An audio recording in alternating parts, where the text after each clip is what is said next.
It's time for the drive with Q on Sports Radio 102.9 FM The Game. Now, here's Q. Good afternoon, everyone. 4 o'clock straight up on the East Coast. It is indeed a Wednesday edition of the Drive with Q coming at you live inside the friendly confines of the Sports Radio 102.9 FM The Game studios, Southwest Florida's newest game in town. I'm your host, as always, Rich Quinones. Mi hermano, Angel Martinez, behind the glass, producing the show, keeping us on the air. 2 hours to play with. We will take you up to 6 o'clock straight up. As always, do not forget the 727-858. 6650 brings something to the table. Lots to dive into on this 22nd of January already.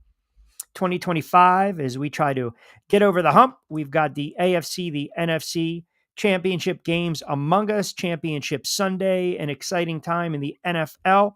We will definitely get into the games.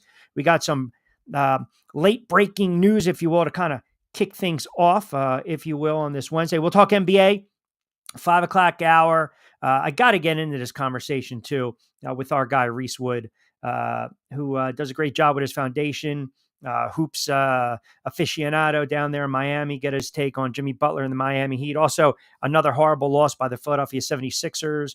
LeBron with some BS pat statting, and we will dive into that as well. But the two big stories that have come down in the NFL today, the first, which we pretty much mentioned, I would say a week or so ago, with the Jets courting Aaron Glenn. If you call on the drive, I basically came out and it was almost, I back any type of play the Jets were going to have when it came to Aaron Glenn. And I recall, I believe I said it to Lloyd Vance, that once they interview him, do not allow him to leave the building. And the Jets pretty much, it is a done deal. They always have to go through the X's and O's and the details and whatnot, but they have named Aaron Glenn their new head coach. And this is multiple sources. They're hiring Glenn, obviously, Lions, former defensive coordinator. Listen, I think it's a good move. I think it's a coming, home, a full circle type of move, because he was a first round pick with the Jets in 1994. I think, he's going to come in and lead. And I know people have these certain preconceived notions when it comes to a former player coming back to a team that drafted him or a first-time head coach. We'll kind of run through that. I think it might not be the sexy hire, right? And I understand Robert Saleh, defensive guy, 49ers, rah, rah, rah. You're kicking the tires with Glenn and doing the same thing. We'll talk little pros and cons with that. And then about 15 minutes ago, the news came down for our faithful Florida listening audience. And if you are a Jacksonville Jaguar fan, I mean, how about this? The Jags decide to fire GM Trent Baalke. I feel as though Lloyd Vance and myself literally just talked about this, where you had the interview, or I should say the Zoom call, that where Shad Khan, the owner of Jacksonville, basically, he came out and said, look, I'll take into consideration any type of head coach if they give me solid input. And the question was asked, to paraphrase the type of input, if it's something where they suggested moving on from the GM. And he basically said, yeah, basically telling Trent Baalke right there, you're on notice. You're on notice. And I think it's long overdue. You're talking 4 seasons. And I'm wondering, too, if there's this element that Baalke was, I would say, self-sabotaging not only himself, but the franchise. Because if you really want to break it down, listen, his draft, and I'll get into it, nobody wants this job. And think of the head coaches that he's kind of ran through, right?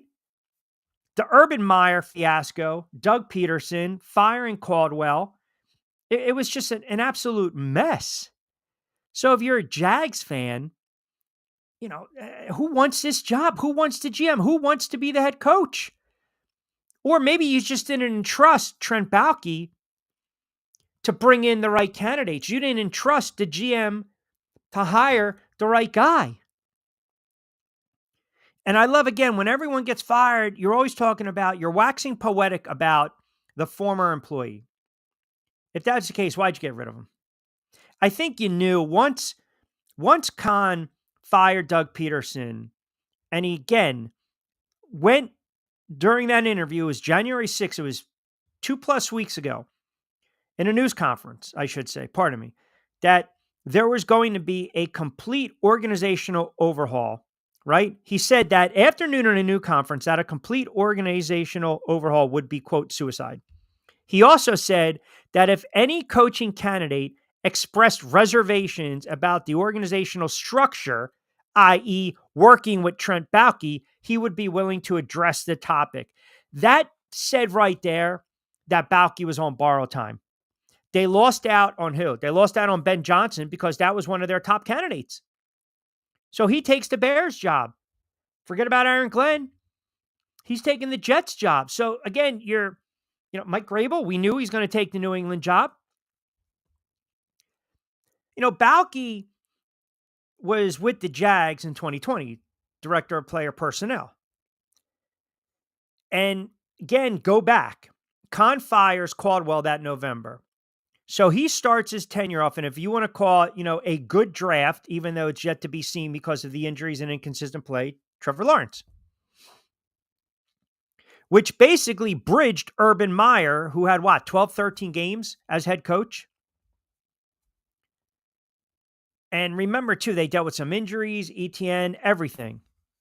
Everyone's saying if you're going to get Trevor Lawrence, you might as well fix the offensive line. They never addressed it.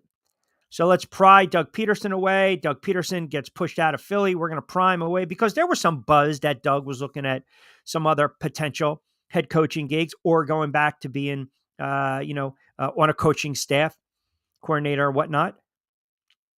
But you also have to remember he chose defensive end Trayvon Walker over Hutchinson. That obviously looks like an all-pro, right?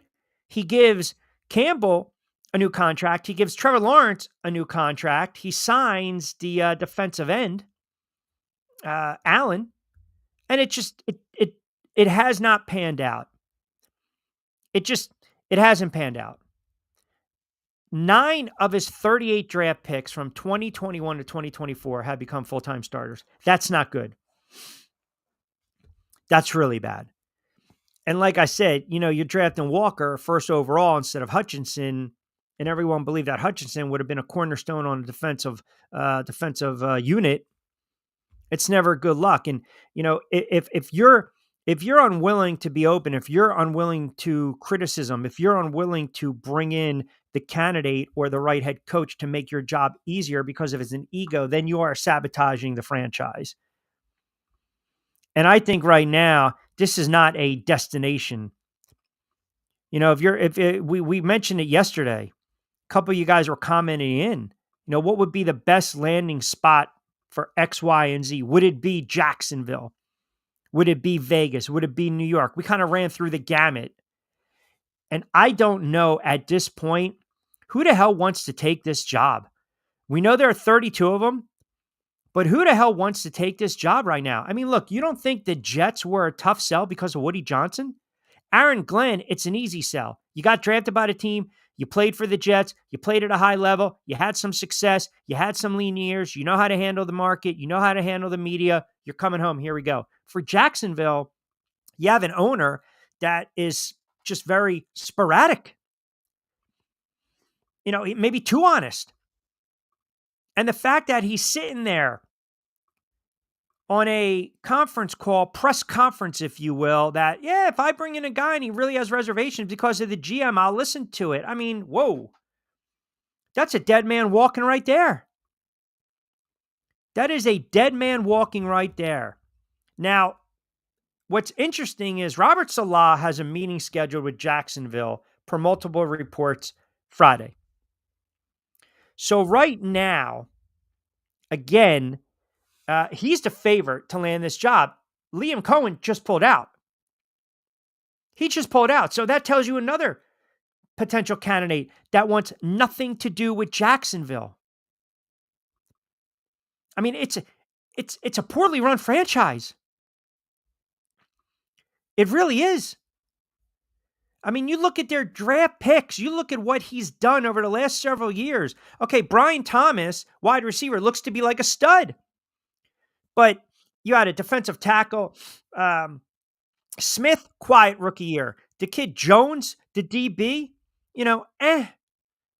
I think he played what? He had, I'd have to pull up his stats.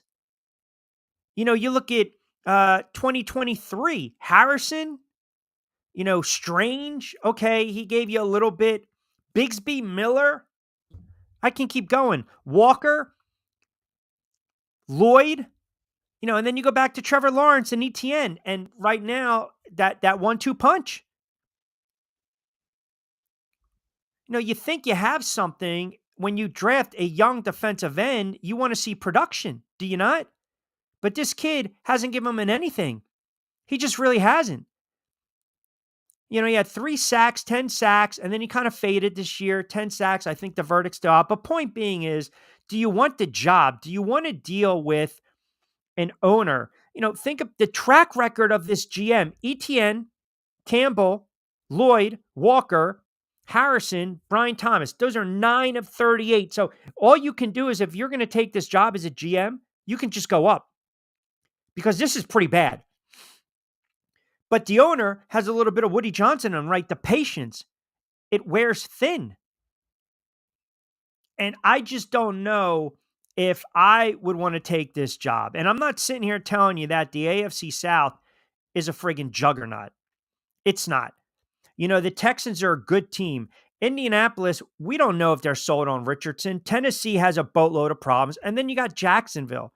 So if you keep the quarterback upright, if you bring in the right coach with the right system, you add a couple pieces, can they be a team that's going to win 6 or 7 games? And you give it time. You have to be patient. If you believe Trevor Lawrence, that's another thing. You're bringing in, it's January. It's January. And you just fired the GM. And you're trying to find a head coach. So all of a sudden, if Robert Saleh decides, I'm not interested, you already missed out on certain candidates. Now you're losing options. And that's a horrible place to be. That's a horrible place to be. You have to trust. And if you don't trust that the owner's going to make the right call and bring in the right GM, then what the hell do I want to coach for? There's got to be some type of synergy. There has to be some type of synergy here. I mean, Jacksonville right now, you're looking at the Jags. That's a laughable franchise.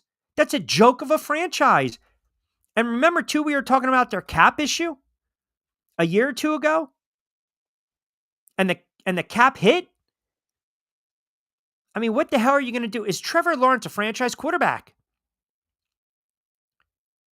They had, last July, $28.5 million in salary cap, which was 7th most in the NFL, right? So how are you going to spend it? How are you going to use it? What are you going to do to make it better? And you invested $123 million in contracts for a defensive tackle in Armstead, for the wide receiver Davis, for a center, for a cornerback, for a defensive back. They also extended a bunch of players, i.e. Trevor Lawrence, and the outside linebacker, Josh Allen, with 2 of the largest deals in franchise history. And if you had financial stability and you can maneuver, you got to stick with it. And you have to make the right moves. You have to. And now Jacksonville has the number 5 pick in the draft. You better bring in a GM who can hire a friggin' head coach ASAP. ASAP. And there's a report that the Titans are open to trading back from number 1. But if you have a miss here with a GM who then has a miss with a head coach, you're done. I don't care who the quarterback is. You're done. You're going to be in purgatory, NFL purgatory. You're going to be that 4 or 5 win team that you used to be years ago. You're going to be like what the Giants are right now. And if Trent Baalke, was hardballing these guys and basically being a prick, and I'm not saying he is, But again, it's if he's being a prick, or if he's being difficult to work with in the regard of, hey man, I don't like this guy. I wouldn't hire this guy, because he knew. It's almost as though you're at a job and you have an opportunity that you can get along with your manager, and you don't feel like getting along with the manager, and you're written up, insubordination, suspended, dock and pay, because you're just a troublemaker. You're a friggin' instigator. And we know a lot of those people. You're an instigator. You're just stirring the pot. That's what you're doing at your job. Well, eventually, I'm going to keep just checkmarking and checkmarking and checkmarking. And ultimately, you're going to wind up hanging yourself. You're going to wind up screwing yourself. And I think that's what Baalke was doing. And if Baalke was sitting there sabotaging the franchise, and when I say sabotaging the franchise, we're basically talking about, I don't like this guy. I don't like this guy. I don't like this guy. It's not my cup of tea. Not my cup of tea. I don't want to bring him in. Not open to changing, then that is a problem. So we got a lot of NFL on the table, 727-858-6650. The Jets hiring Aaron Glenn. I know Jet fans, I'm seeing it right now. You guys are connecting with me on Facebook and, of course, on X. I'll get to your comments. We'll pull up the comments after the break as well. I know Jet fans probably look at this move and they don't believe it's a sexy move. They don't believe it's an appealing move. They can be maybe just indifferent. Okay. I think Woody Johnson has to have patience. I know there was a report that if Aaron Glenn takes the job, he would love for Aaron Rodgers to come back. I don't think that's going to be the case. I really don't. The Jets will need a new quarterback in 2025. You bring in a defensive guy. You tried to do it with Robert Saleh. It did not pan out the way a lot of people thought. You can have press conferences where you're sitting there and you're screaming, run through the wall, run through the wall. All the theatrics. But when push comes to shove, if you're not a leader of men, if you're not keeping guys in check, if you're not making the right personnel decisions, building the roster, building the coaching staff, you're going to flounder and you're not going to last. And that's what's happening right now with some of these teams. So you got Championship Sunday. You got the news out of Jacksonville. Jets hire Glenn. We'll get in some hoop talk at 5 o'clock. Got to catch up with my guy, Reese Wood, Philly guy, doing some good work in Miami and hoops. Get his thoughts on what's going on with Butler. Also, I don't know if you guys saw this, LeBron James last night. We'll get into that. Let me just chuck it off the backboard. Let me collect that BS rebound for a triple-double, right? Because I'm all about padding the stats. We will dip into a little MLB. Steve Gardner, if not this week, next week, Hall of Fame, the voting, the process, the Hall of Fame, it was announced. I want to dive into that with Steve. He has a vote when it comes to Cooperstown, who gets in, who doesn't, but we always want to hear from you guys. 727-858-6650. Quickie timeout. We'll just jump start on the other side. 20 past 4 o'clock hour. Got to remind everyone we are powered by our good friends over at Zen Auto Concepts. Stuart, Florida, #1 detailing shop in all of Florida. And because the weather has just been absolutely horrible up along the East Coast. Florida, we saw a little sprinkle, a little spritzer of snow in Florida, right? Carolina, little spritzer, a little sprinkle of snow. So it's cold. So you know what you have to do? You have to warm yourself up with a little cafe. Not cafe con leche, but a little fresh roasted coffee, where we always freshen you up. We top you off a little bit. Don't forget the promo code BYP20, 20% for your first purchase. Save. Check out the show link notes. Fresh roasted coffee, the coffee choice of the Drive with Q. All right, quick timeout. We'll come back. We'll hook up your comments, your texts, your tweets. We'll see what you guys have to say as well. We'll take you up to 6 o'clock straight up on a Wednesday. Adopt US Kids presents What to Expect When You're Expecting. A teenager. Learning the lingo. Today I'm going to help parents translate teen slang. Now, when a teen says something is on fleek, it's exactly like saying, that's rad. It simply means that something is awesome or cool. Another one is totes. It's exactly like saying, totally, just shorter. As in, I totes love going to the mall with Becca. Another word you might hear is jelly. Jelly is a shorter, better way to say jealous. As in, Chloe, I am like so jelly of your unicorn phone case. You don't have to speak teen to be a perfect parent. Thousands of teens in foster care will think you're, rad just the same. To learn more, visit adoptuskids.org. A public service announcement brought to you by the U.S. Department of Health and Human Services, Adopt U.S. Kids, and the Ad Council. This is the story of a very special woman. In a matter of seconds, she turned herself into a great mathematician or an entrepreneur. Her knowledge was limitless and still is. She could also make monsters disappear, especially those that lurked in the shadows under the bed. Once, this woman put back together a teenage girl's broken heart, which had been shattered in 1,000 pieces, just by giving her a bear hug. She masqueraded as a regular person at work, but as a superhero at home. Everyone knows her as Gabriella.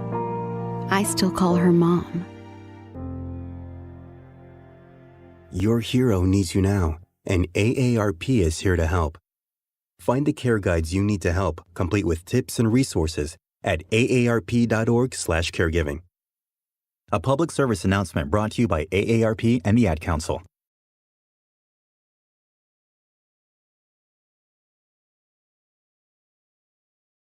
It's time for the Don't forget to get social with us. Follow Q at Rich Q on Q. And now, back to Q. All right, 727-858-6650. That'll get you involved on a Wednesday. We will get into your comments as well. See what you guys have to say. A lot of NFL today. Jets hiring Aaron Glenn. Jacksonville getting rid of Trent Baalke. Championship Sunday. The madman chimes in. Better be a good show. Where's Angel? Angel, you just saw him. He's behind the glass. There's a lot of people you can trust. This is a safe zone from 4 to 6. It's a safe zone from 4 to 6. You know it, and I know it. Trevor, chiming in, little baseball take, which I'm always a fan of, by the way. Can the media shame the Hall of Fame voter who didn't make Ichiro unanimous Hall of Fame? Yeah. Yeah, I mean, that's just, it's ridiculous. Unbelievable. It's absolutely ridiculous that they do that. I'm not a fan. We'll get into that with Steve Gardner. Franchise still sucks. Don't see a path to glory in this decade. Probably talking about Jacksonville, which, I agree 100%. It's not a good franchise, right? It's not a good franchise. 727-858-6650. What do we got here? Now we're talking about the pecking order of comments. I'm still not sure how the pecking order goes. I think the YouTube takes are the best. See how Q goes to Facebook and X first for the comments. Thin ice, I tell you. Thin ice. Nah, not at all. Come on. We love you guys when you chime in. Yeah, the baseball voting process when it comes to the Hall of Fame, it's a good point, Trevor. I mean, same thing. Like, how can you not sit there and make a guy like, Derek Jeter unanimous, right? I mean, the Ichiro thing, there's just always a goofball in the bunch. There really is. Now, I also think, I mean, listen, we CC Sabathia, Billy Wagner, I mean, you can't question it now because they're in, right? But yeah, I mean, if you didn't vote for Ichiro Suzuki in the Baseball Hall of Fame, then you should not have a vote. Seriously. I mean, I think it's ridiculous and it's almost dangerous and it's not fair. Like if you can't recognize shoo-in Hall of Famer, you don't deserve the right or have earned the right to have a vote. You don't. CC was a workhorse on the mound. And Billy Wagner, I'd have to really look at Billy Wagner's numbers, but hey, listen, congratulations to the 3. And that's what you got. You got 2005, 2025, you got 3. You got Ichiro, you got CC, and you got Billy Wagner. And they will join Dave Parker, who I said for years should have been in, and the late, great Dick Allen, who is very deserving. But yeah, we'll talk a little more baseball tomorrow and next week with Steve Gardner. But I agree with you. If you have if you cannot clearly define it, and you know for a fact, right? I mean, it's just, I personally, I look at it from this standpoint, how do you not put a guy like Ichiro in, right? How do you not put a guy like CC Sabathia in? I mean, it's unbelievable. You have to, right? Dare I say we need Angel to give the show a little pick me up. Hey, listen, Angel is behind the scenes, behind the glass, doing what he has to do. And we always appreciate that. Can you imagine if Q had a vote on Baseball Hall of Fame? It would be a disgrace. That's not true. That's not true at all. Come on. That's not true. Kevin C chimes in. Q, I'm a little indifferent. I don't know why. I don't know. Jerry's comment keeps flashing up, so we'll have to maybe fix that. But what I was going to say is Kevin C chimes in. Q, I'm a little indifferent on the Aaron Glenn hire. I know he's the defensive guy. I know he's coming back to New York, but I think you mentioned on your show several times, just because you were a great player doesn't necessarily mean you come back and be a star head coach. Now, he doesn't have very big shoes to fill, but with that being said, do you think this is more of a safe hire, or does Woody Johnson have to eventually think outside the box down the road? And is he going to have patience? That is a lot, and I appreciate that. I can't answer that.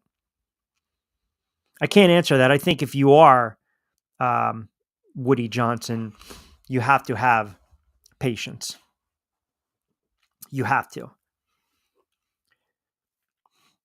It's very hard. I think what's going on in Washington is different because you have Jaden Daniels and you also have Quinn, who's been around the block. He's had success as a head coach, took Atlanta to a Super Bowl, right?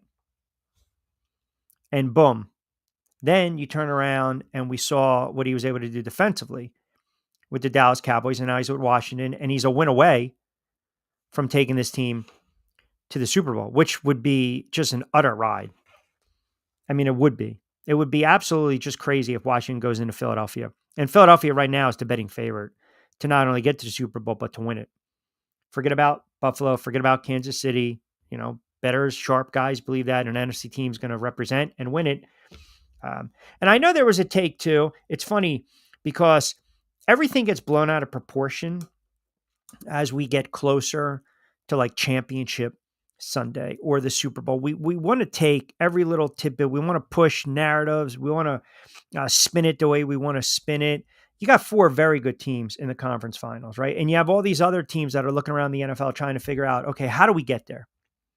How do we get there? Some teams have dealt with injuries, right? Some teams just deal with injuries. The Lions got snake bitten with their injuries early in the season, middle of the season, late in the season, but it shouldn't have derailed them and caused them to lose to Washington. They just did not play well. And then they got exploited. Minnesota, quarterback came back down to earth. Teams like San Francisco, talent, but banged up with injuries. Teams like, I'm trying to think, those borderlines right there. Cincinnati shot themselves in the foot because they started the season 0-3. And they have no one to blame but themselves. But they also got hit with some injuries at the worst time, right? It just happens in the NFL. But all these other teams that believe they're there, they're looking around, they're saying, man, how do we get to where these 4 teams are? How do we get to where these 4 teams are? And it's tough. I think what Kansas City is doing, the run that Kansas City has been on, is remarkable. It is Golden State-ish, Yankee-ish, Celtics-ish, Laker-ish. The 49ers dominated the decade of the 80s. Boston and the Lakers dominated the NBA in the 80s. The Bulls dominated in the 90s. Edmonton, the Islanders in the early 80s, and then the late 80s. It's a dynasty, Golden State. And when you have an opportunity to knock these guys off their perch, you better damn well bring your A game. It's going to be very hard for Buffalo to go into Kansas City and beat the Kansas City Chiefs. And if they do, then they've earned the right to go to the Super Bowl. Kansas City beats Buffalo, I'll say the same thing. You earn the right. You have to beat the opponent that's in front of you. But it's really tough. And I'm wondering, is Kansas City at the point that, say, like the Bad Boys were in the NBA years ago?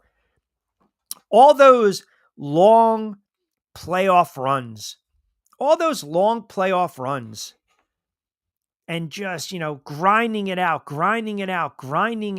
And then the season was just, you creep into June because the NBA season is a long season. It's a very long season. And 84, 85, 86, 87, 88, 89, 90. Man, you do it for a long time and you're playing with the same guys and you're trying to play at the highest of high levels and every team's trying to knock you off your perch. That's where Kansas City is right now. That's where Kansas City is. I think Kansas City, and I'm not going to say they're vulnerable because they're the freaking Kansas City Chiefs. They won 15 games. They're back in an AFC championship, 7th straight year, which is unheard of. They're trying to get to the Super Bowl for the 3rd consecutive season, which is unheard of. It's unheard of. It really is. What Buffalo was able to do, you get to those AFC championships, fine. You never got over the hump. But with all that being said, listen, if Buffalo finds a way to beat Kansas City, I still want to sit there and say the dynasty is done. Maybe they just got picked off that one time. And maybe it's just not their year. Hell, 15-2 is a hell of a year. Going undefeated at home, it's a hell of a job. Getting to another championship, that is a major accomplishment. But Kansas City this year really hasn't beaten up teams like in years past. And maybe it's because it's a veteran bunch, getting a little older, a little more tired, been there, done it. Maybe, you have to be motivated enough to get home field. But, did we see their best game yet? Out of all the games Kansas City played, was their best game against the Texans? Is it going to be Sunday against the Bills? Was their best game early on in the season against Baltimore? It certainly wasn't the last game of the season where they sat everyone. No one cares that they lost to Denver 38-0. But have they played their best game? Is this the best that they are at this moment? And if that's the case, is that enough for Buffalo to beat them? We've seen Buffalo play at high levels this season. We've seen Washington play at high levels. Same argument can be made with the Philadelphia Eagles. All we heard all season long was the schedule. That's it. They had the bad loss against Atlanta. They didn't show up against Tampa Bay. Other than that, aside from, the Commanders game, the Eagles have put together a really strong season. 14 wins, 14-3. They're home again. The link is going to be absolutely bananas. They're riding the legs and the guts and the heart of number 26. We know Hurts is a little banged up. He's compromised. Who isn't at this point of the season? But have they played their A game? Do they even need their A game to beat Washington? Is Washington on borrowed time? Look at all these dramatic wins that the Commanders have had. And they've been very dramatic. And a lot of people, I would say right now, it's 70-30. 70 Eagles are winning 30 that Washington has a puncher's chance. But they go on the road against Tampa Bay. They win it late. They go on the road against Detroit. They rout them. Is that their best effort? Is there that letdown coming right now? We're just happy to be there. That's going to be the beauty of Sunday. It really is. I think Q should have a Hall of Fame vote. I agree. I should, and I appreciate that, Trevor. No shot, not a single objective bone in Q's body. Listen, you go to the dog, that's off limits. I think we know that. The pup is off limits. 727-858-6650. All right, 4:35. Quick timeout. We'll come back. We'll reset the table. We'll get to some thoughts. You guys are commenting on Facebook. A lot of Jet fans, some disgruntled Jacksonville fans. We'll get into a little Hall of Fame as well. 5 o'clock, we'll do some hoops with our guy Reese Wood down there in Miami. The 76ers with an absolute no-show last night. A flat-out no-show.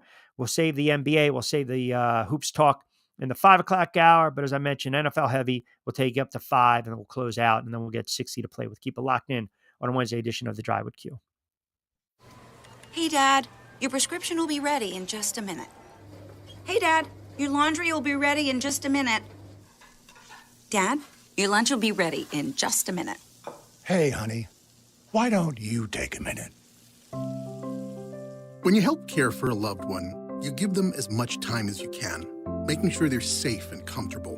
But it's just as important that you take some time for yourself. At AARP, we can help with information and useful tips on how you can maintain a healthy life balance, care for your own physical and mental well-being, and manage the challenges of caring for a loved one. Because the better care you take of yourself, the better care you can provide for your loved one. Thanks, Dad. Thank you. You're there for them. We're here for you. Find free care guides to support you and your loved one at aarp.org/caregiving. That's aarp.org/caregiving. A public service announcement brought to you by AARP and the Ad Council.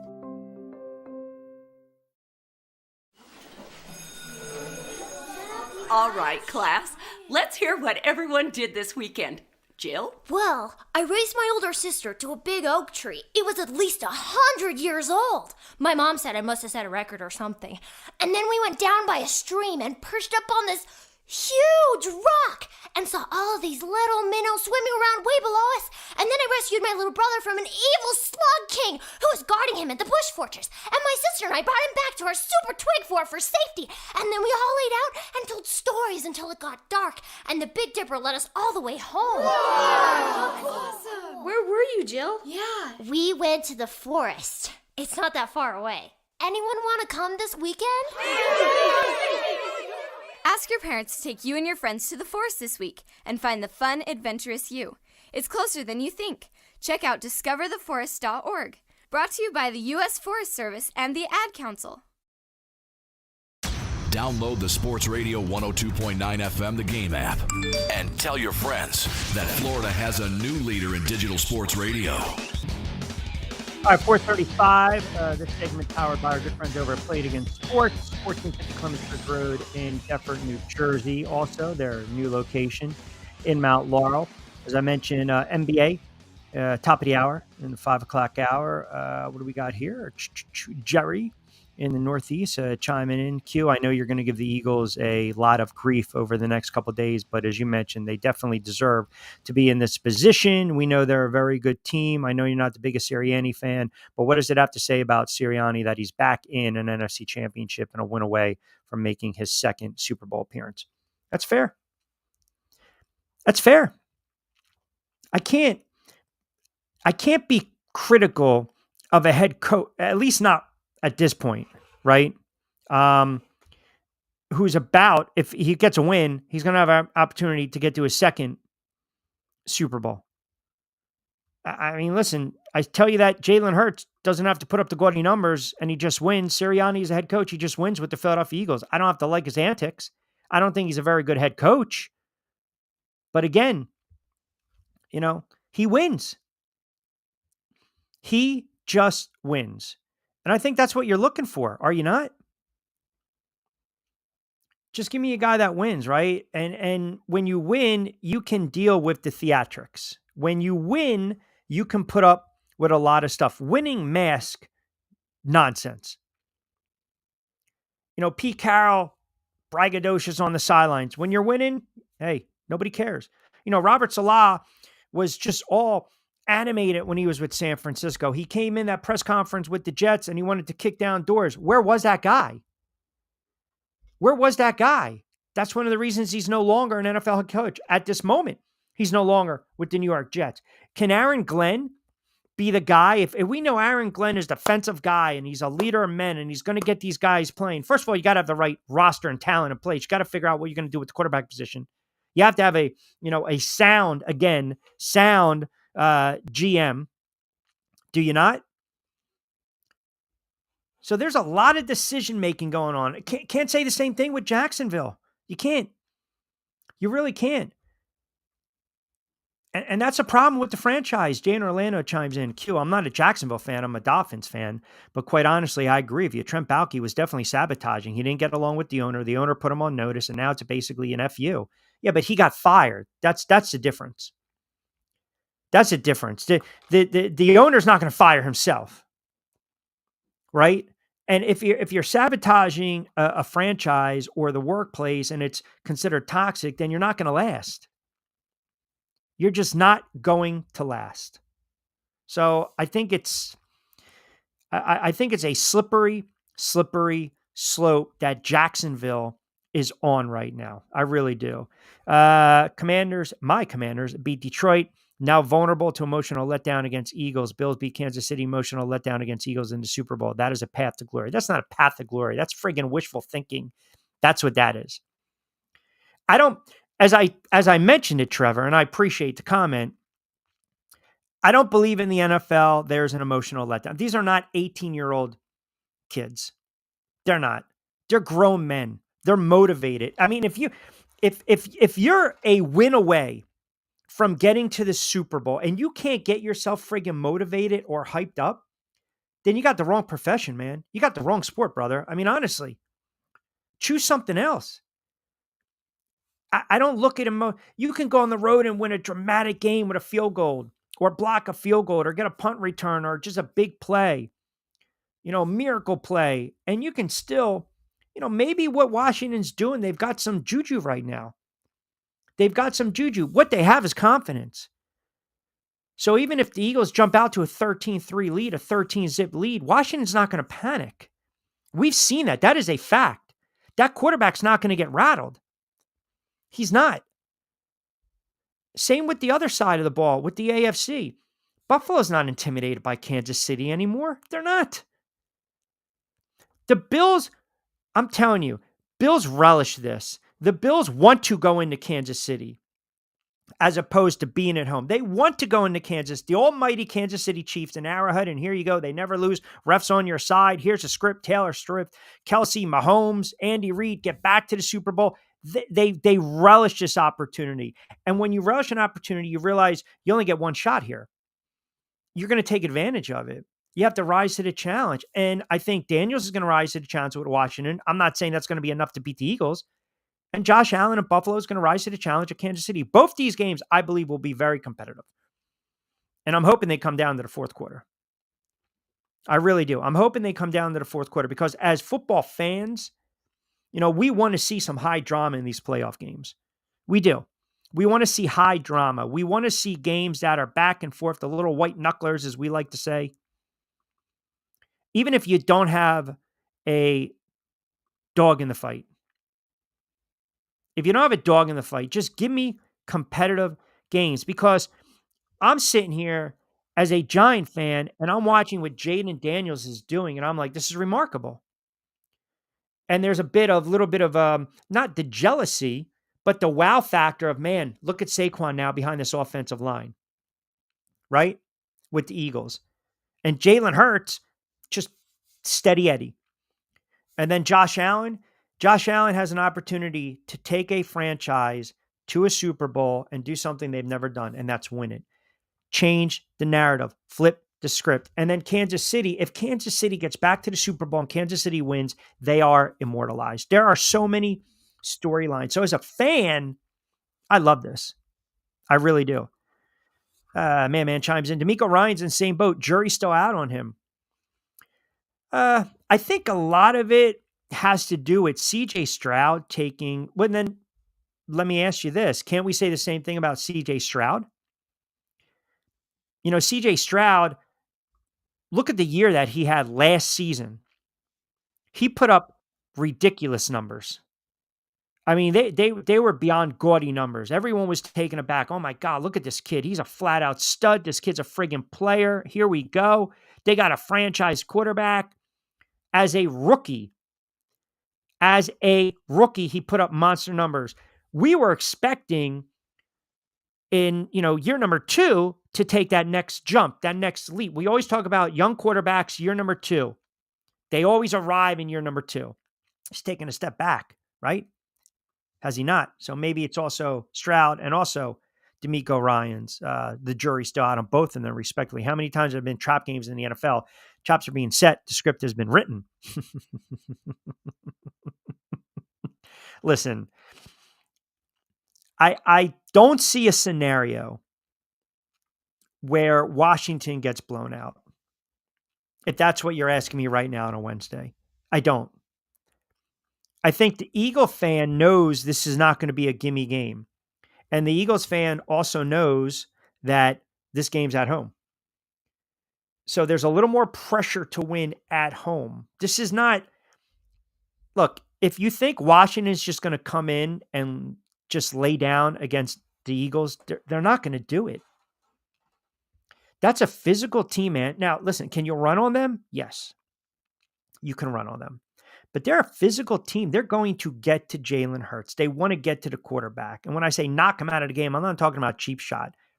They want their quarterback to be electric, making plays with his legs. They want their ground game to go, their wide receivers to get off. They want them to have big games. And they have a head coach that has instilled confidence right now in that franchise. They changed the whole culture of the franchise. So I believe if the Rams went in there, I would actually believe that, which they did, but I'm saying in the NFC Championship, I can see the Eagles smoking the Rams in an NFC Championship, not Washington. Now, the Eagles, we thought they were going to smoke the Rams. And it looked like it was going to be one of those games, and the Rams hung in there. But I'll take Daniels with his legs and athleticism than a banged up Stafford, because we learned he was playing with a couple cracked ribs. He was banged up and hurt. Because right now, this team is just riverboat gambling, house money. They're letting it rip. And the X factor is Jayden Daniels. Jayden Daniels, and Lake Lewis said this last week. Now, it's different because I think come Sunday, the best player on the field is number 26, Saquon Barkley. But I'll tell you this, right there next to him is Jayden Daniels. So we're talking about these X factors. Daniels will keep Washington in this game. So Eagles fans, do not overlook Washington. And if the Eagles turn around and blast them 31-10 on a Manolo Lunas Man Up Monday, I'll come on the show Monday and I'll say, hey, you guys were right. I just think it's going to be a little more of a competitive game. Well, they renamed the segment, Angel. I don't know what to tell you. They renamed the segment. That's what they do on the show. Wasn't me. All right, quick timeout. We got to close out this hour, and then we will turn around. And 5 o'clock, we will talk to our guy, Reese Wood, but we'll take a quick timeout. We'll close out hour number 1.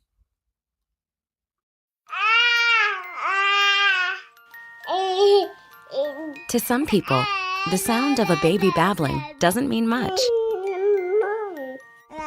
But that's not necessarily true. By 6 months, they're combining vowels and consonants. By 9 months, they're trying out different kinds of sounds. And by 12 months, their babbling is beginning to take on some meaning. Especially if there's no babbling at all. Little to no babbling by 12 months or later is just one of the possible signs of autism in children. Early screening and intervention can make a lifetime of difference and unlock a world of possibilities. Take the first step at autismspeaks.org. A public service announcement brought to you by Autism Speaks and the Ad Council. The following is made possible by Dad. Why was the basketball court all wet? Because the players kept dribbling all over it. The dad joke. Corny, grown-worthy, but also one of the simplest ways to share a moment with your kids. Why do you have to be careful when it's raining cats and dogs? Because you might step in a poodle. And kids that spend more time with their dads grow up to be smarter, more successful. Can I tell you a cat joke? Just kidding. And, with any luck, funnier adults. Why didn't the skeleton go to the dance? Because he didn't have any body to go with. Dad jokes rule. So take a moment to make a moment and give your kid a laugh. It's as easy as going to fatherhood.gov. Brought to you by the U.S. Department of Health and Human Services and the Ad Council. That's really funny. Call or text the show at 727-858-6650. Now, back to Q. All right, fast approaching the 5 o'clock hour. Reese Wood will join us, talk a little hoops and basketball, a little NBA with him at 5 o'clock. Does a great job. He's a Philly guy. Does a great job with the Reese Wood Foundation. That'll be right at 5 o'clock. We had a bump. Our good friend, Jamie Driver, she'll join us next week. She's just BYB Extreme fighting. She just signed, inked the contract with Brian Cohen. So we will definitely have a catch-up talk with her as well. But hey, good to see the man behind the glass. I mean, listen, there was talk. The people have spoken, Angel. They wanted you to make an appearance. They said, "Hey, the show needs a little juice. What's the Hermano doing? You know, is he there? Is he around?" And here you are. And this is what he's doing. He's hard at work right now behind the glass. Are you going to pop in anytime? You let me know. There we go. We're going to get him. Coming up. Firing up. Oh. Where are you? Where are you? Where are you? I be right here, live and in person. There you are. There you are. I mean, yeah, we hit the break before, and all of a sudden you come back, disappeared, didn't see you in the box. I was like, what the hell's happening? The music started to override, and there we are. Hey, I know before we hit 5, because I know I have Reese right at 5. Yep. But good to see you, my friend. So your Philadelphia Eagles in the NFC Championship. So you really can't complain, bitch, or moan today, can you? No. Even Pete said this morning if I was feeling good, and actually his wife had made a comment saying, whoops, there was some breaking news coming in. The Bengals finalizing deal to make Notre Dame defensive coordinator Al Golden the new ODC in Cincinnati. Is this what we're doing now? We're just playing on the friggin' phone while we're on the air. Who texted you? Who? I didn't hear you. The NFL. Whose wife? You said somebody's wife. No, hold on. See, now you're gonna make me hang on. This guy is all over the friggin' play. I got the NFL. The NFL just text you. That's good. All right. The Bengals. There you go. It said the Bengals are finalizing a deal to make Notre Dame defensive coordinator Al Golden the new DC in Cincinnati, according to Tom Pelissero and Ian Rappaport. That's not a bad hire. No, I mean, their defense sucked. I mean, their offense was great. Their defense was horrible.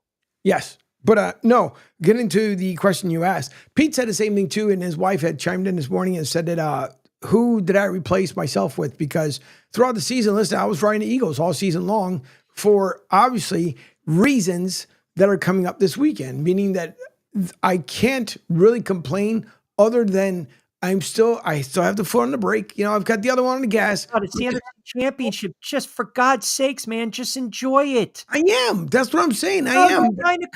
You are trying to come up with some lame ass reverse mush reason to not enjoy Sunday. No, not at all. I'm going to enjoy Sunday. I'm not. I'm telling you that I have. Listen, I'm done with having to deal with anything come Eagles way this week.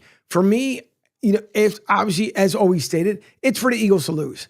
The only thing that I said, I just say no. Don't come with the name. It is for what are so? What, I think Wednesdays are what?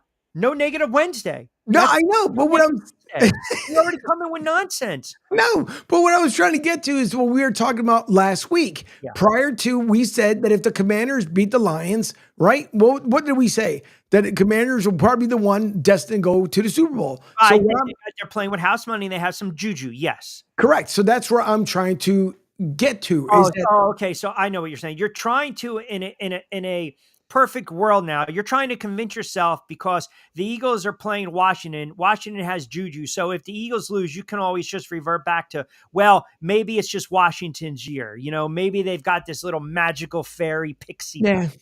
Is that what it is? I wouldn't even go that far. Well, then just friggin' enjoy it, man, because you know what? It's utterly ridiculous. It's bad enough you got to friggin' text me it's only 53 when it's 17 degrees here and my poor dog is freezing her little hiney off. Then you're in the friggin' NFC Championship again. I got to watch your stupid coach cry when the national anthem comes down. I got to watch Saquon go off again for 200 yards against Washington, and you have an opportunity to go back to the Super Bowl. I mean, seriously, just stop. I don't want to hear it anymore. I'm happy. You know what? I liked it better, to be quite honest. When it was the Incredible Shane Hermano, your takes were actually more logical. But now that we're even Steven here, and we're both, I can't even say fair and balanced. I can't even say it. Okay. I can't. Well, I'm just done.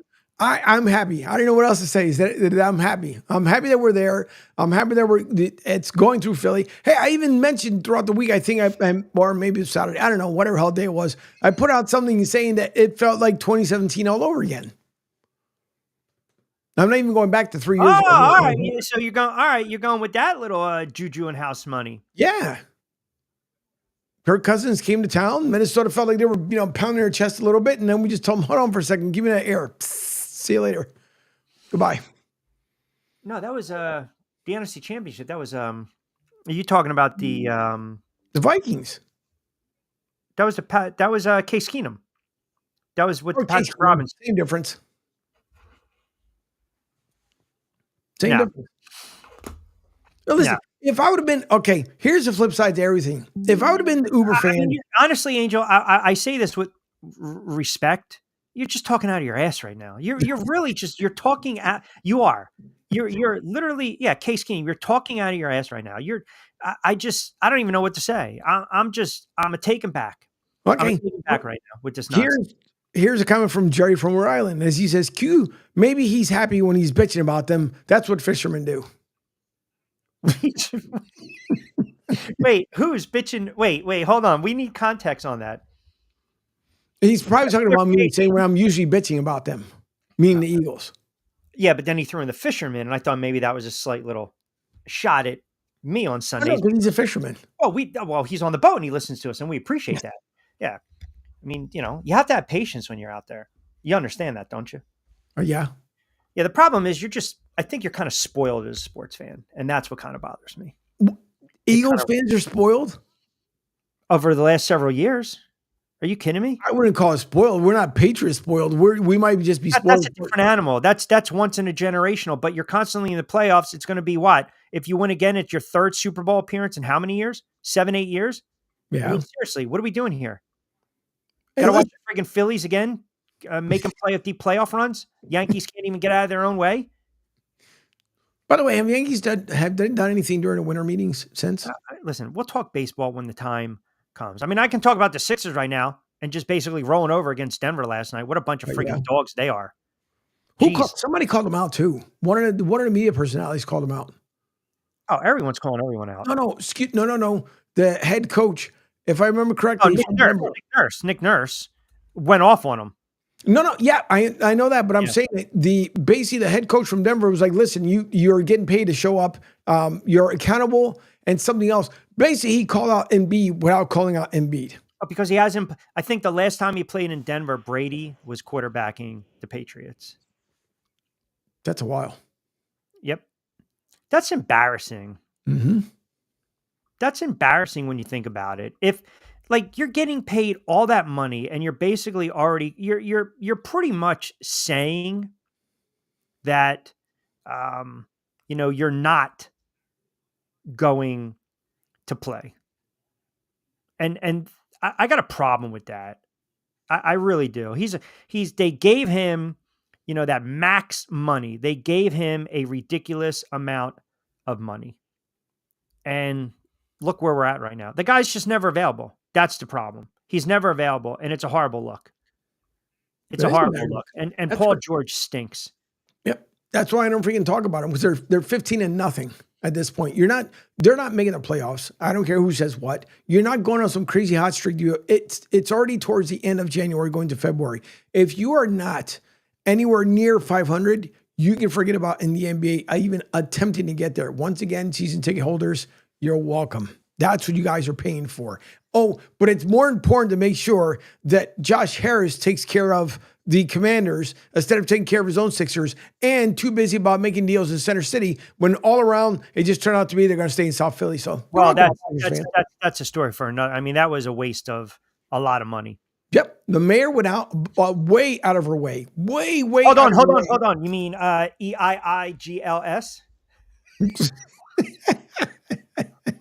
I've seen that video many a times. It's ridiculous. No, but the mayor went way out of her way to make that deal happen, and just to turn around and be like, you know what, slaps in the face. Yeah. Angel, am I speaking angry to you? No, why? No, that's what I'm saying. This is how I am. This is the normal talk between us. That's what I'm saying. You know what? Madman's a little sensitive today. I don't know. Maybe it's an anniversary of 49ers. Probably, having a bad loss or something. I don't know what to say.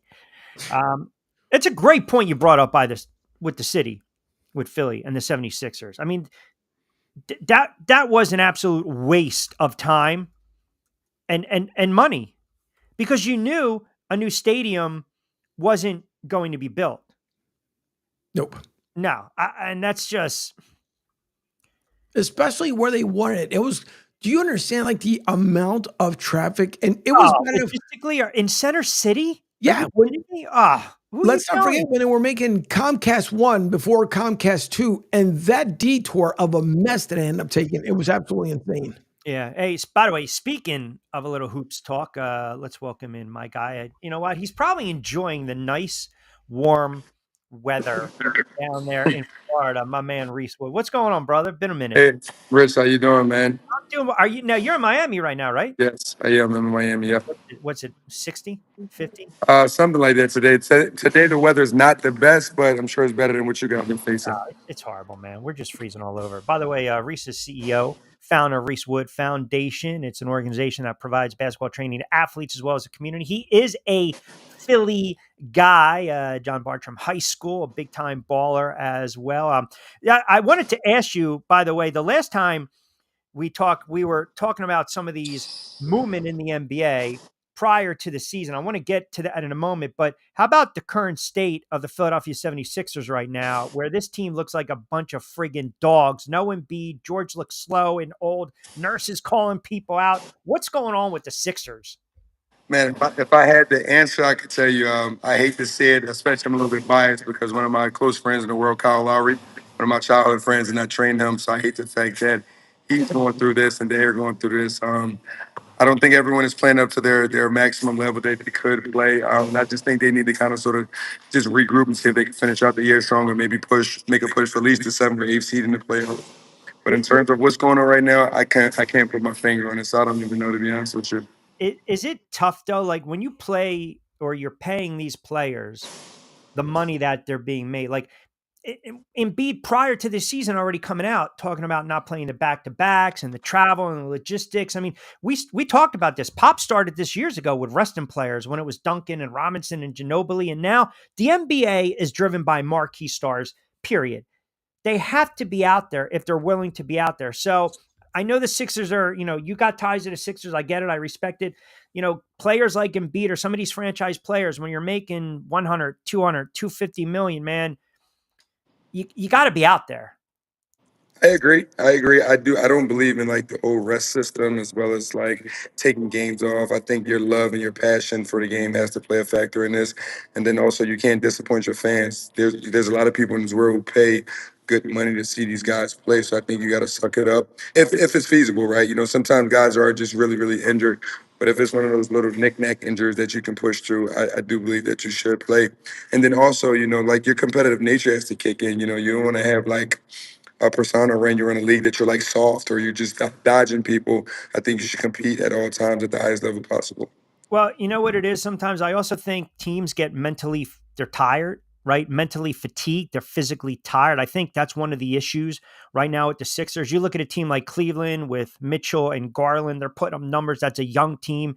They seem legit, consistency, continuity. The Celtics are the Celtics. My Knicks are starting to win a little bit, Magic or a young team. If you're not solid, and you know this on the defensive end of the floor, and you got a head coach that wants to run you up and down. I mean, last night, Denver had 18 fast break points in the first quarter. I mean, that to me, that reeks of a tired team, physically and mentally. I agree. I think honestly, it's funny you mentioned the Knicks. I was watching them the other day. They were playing against somebody I can't quite remember, and I was just excited how good they looked now. But 2-3 years ago, it wasn't that great. So the fact that they have a complete team now and they still consider the Nova Knicks is an amazing thing, So Jalen Brunson, Josh Hart, Mikal Bridges, they got those guys going over there. I actually think the Knicks, they can make a strong push to come out the East this year, in my personal opinion. Really? See, I still think everything goes through Boston. And I just, I look at the depth that scares me a little bit. They had a nice win the other night against Atlanta after they lost to Minnesota. And then they came back, they got past Brooklyn. I feel as though the NBA, it's pick and roll where you're living and you're dying, right, by the 3-point shot. And I think sometimes this for playing and coaching and training players your whole life. Come playoff time, man, half court offense, you got to lock down and play defense, but you also need a primary ball handler to bring the ball up and down the floor to kind of break down these defenses. I'm not saying the Knicks don't have it, right? I mean, how much can you expect for Brunson to kind of go out there and look? We don't have to say he's carrying the team right now because Cat is playing above and beyond. I mean, we're talking about early MVP candidates. He's close. With these monster double doubles and Bridges and OG. I mean, they've got depth. McBride. They got players that are contributing. But man, I still think Boston is going to be. I think Boston's going to have a say. I think Cleveland's going to have a say. I want to get your thoughts on the Cavs. I think the Cavs are legit. I don't think there's this issue of they have arrived, too quickly. Milwaukee is still Milwaukee, and I think that's your four right there: Cleveland, Boston, the Knicks, and Milwaukee. I think those are the top four for sure. For me, obviously, I can understand why you say about the Boston piece because they won a championship last year, and I totally respect that. And they're the champions until, someone takes it from there. I just don't like how the team to settle for a lot of jump shots, in my personal opinion. So I think Tatum is amazing, but he settled for too many like three-pointer shots. I think he would be that much better if he was to put pressure on the defense more and get to the basket more, in my opinion. But with the Knicks, I think they just play like that old school scrappy basketball. They locked in on D. They have a lot of heart. They have their superstar in Brunson. I think they have the perfect complementary pieces around him for guys to do all the dirty work on the defensive end of the floor. And he kind of sort of just can facilitate the team on offense. I don't really trust Milwaukee. I don't think Dame Lillard has looked like the old Dame, since he's been in Milwaukee or whatever. I think obviously Giannis he's dominant, but offensively, in my opinion, you still don't know which Giannis is going to show up. And I just don't truly believe in Cleveland yet, in my personal opinion. So if I had to give a say, it will be the Knicks or Boston, but I'm going to give a slight edge to the Knicks right now in this moment. Never thought I'd hear a Philly fan say that, but I know, right? And I hate to admit that, but I can't root for my Sixers right now, so I guess I'll do the next team close to us. Yeah, well, I wanted to, and by the way, Reese Wood joining us does a great job with his Reese Wood Foundation. Had an outstanding career, obviously, back in the day, 2003, Philly Public League Championship, 2-year starter, excelled athletically, was a big-time player, senior year, team captain, all public. Where'd you play, was it Wiley College? Yeah, I wound up going to Wiley College down in Marshall, Texas, Division I NAIA school. For me personally, that was the best thing that I needed to happen for me just to get away and grow up and find myself as a person and then also as a basketball player, just able to kind of sort of like separate myself from my childhood peers and things of that nature. So I'm grateful for being able to make that transition from Philly down into Texas and have a sustainable career there and then, go over and play professional for some time afterwards. When we talked a little bit, when you mentioned, professional, we know that the league, they want to get that, we saw the European flavor over the last several years and it's an international sport. I always try to tell people European players aren't soft. Like there's this perception, I see you smiling. There's this perception depending upon where you played, some of these European players, they come in an NBA, they're soft. I mean, I feel as though that's a narrative people want to push, man. These cats can play. No, those guys are not soft. Actually, the game is more physical over there than here. And the reason why they're not soft is I think they know they aren't as athletic as us American players, so they play a little bit more physical, whatever the case may be. And they're not soft. They're dogs. Actually, it just come across that they're soft because they are European players. But those guys, they're extremely talented. You see what the top European players are doing in the NBA right now, like Jokic and Giannis and Luka and so forth and so forth. So they're not too far behind. I don't think they're on like our level 100%, but they're right there. So I'll be the first to tell you from my personal playing experience, they're not soft at all, to be honest with you. I mentioned obviously you're down in Miami in the Heat. We talked a little bit about Jimmy Butler.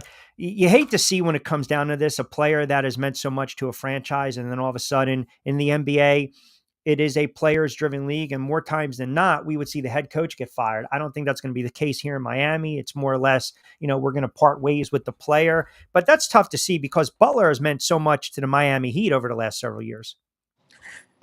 So I think with stories like that, not just Jimmy Butler, but any other superstar that go through things, there is so much more to the story than what we may know or whatever the case may be. We're from the outside looking in. We only read in what the media is putting out. So I'm sure Jimmy Butler acted that way because he felt that he had probable cause. So we just never know. Obviously, living in Miami, I hate to see it. But at the same time, I'm not a Heat fan. Like honestly, I could care less about the Heat. So if he Right, leave right, for me, it won't hurt me. But right. I think like a lot of my people here that I'm close with, they don't want to see him go. And then more importantly, like it's just too much drama. So no one wants to see their home superstar go through that as well as their franchise. So, but if I'm not mistaken, they figured it out now, right? Because he just played last night, if I'm Yeah, not mistaken. yeah. So I But think hopefully they can repair the relationship and they can get back on track. well, that's the thing, right? I mean, that's what you want. You want to come to a certain common ground, certain middle point where it's almost like a negotiation, right? No one's ever really happy, and he had 13 last night, even though they lost to Portland. I got to ask you about your guy LeBron, man. And I say it in tongue in cheek, man. I mean, come on, man. What are we? Are we just um, uh, uh, patting the stats right now at this point? I mean, I couldn't stand listen, he wanted his kid drafted. We got it. He wanted his guy head coach. We talked about the relationship. You're bringing on your guy and you got to coach these guys. And if you disagree with something, there's going to be an issue. But man, I don't know. I don't know what it is, but I used to really have a ton of respect for LeBron James. He's an all-time great. And now I just kind of watch, and maybe it's because, I'm looking around, I'm seeing more of the young guns, coming out of the Western Conference. And look, the Lakers are right there. I mean, they're right there with the Clippers, but it's just, oh man, I I don't don't know. know.